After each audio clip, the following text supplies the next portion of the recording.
In this video, let's talk about how to price coaching programs. This video is brought to you by EpiPies Academy.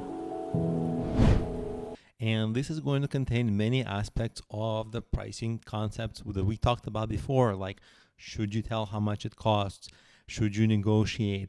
Is it they tend to be relatively expensive programs. So how do you negotiate? How do you decide on the price? Do you give different people different price? All these issues come into play. So let's get right to it. As we discussed earlier with other things, when you're starting out, if you don't have a lot of experience, don't have a lot of clients, keep your prices low, keep your coaching accessible. Most important is to get the clients so that you can get experience coaching, get the experience seeing them going from A to Z in your program, and maybe getting their testimonials, maybe using them as a case study to sell to new potential customers. So in the beginning, money almost doesn't matter, experience matters, and just growing matters. As you gain authority and respect in your industry, more people will come to you for coaching. It will be easier to sell high ticket programs, and that's really where you make the money with coaching, is the high ticket programs. And while you're early, not nobody, but fewer people will buy your high ticket programs because you don't have the authority needed to sell that. But as you gain the authority, you can begin to sell that, and you can sell full programs. And the full programs, they're like monthly, like 3 months program where you achieve where the people you coach achieve something. And then you don't price by the hours you spend with the people. You price by value. And in the value, you add things to your program, like your preparation and the hours and extra materials they get, and maybe a supplemental things like book and a course that they can take on their time, and assignments.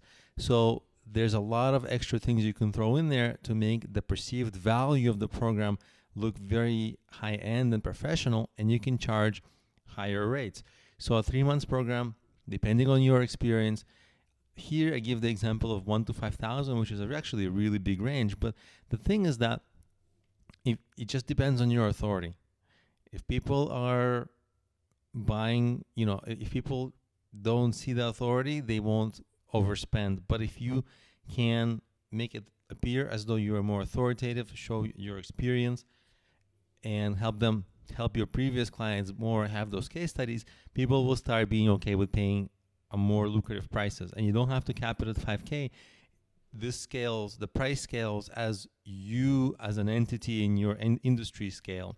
So that's essentially it. As you see the coaching, you're really getting paid for your authority in the space, because an authority comes from what have you accomplished in the space, because people will buy your coaching if you've accomplished something that they want to accomplish.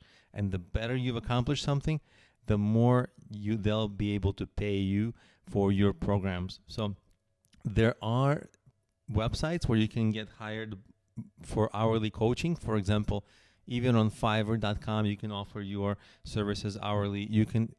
There's a site called Clarity FM, which you can sell your services hourly. It's coaching through the phone. But really, the money in coaching is in these large programs, because all you need is 1, 2, 3, 4 clients, and you've got your monthly income, and you're good to go.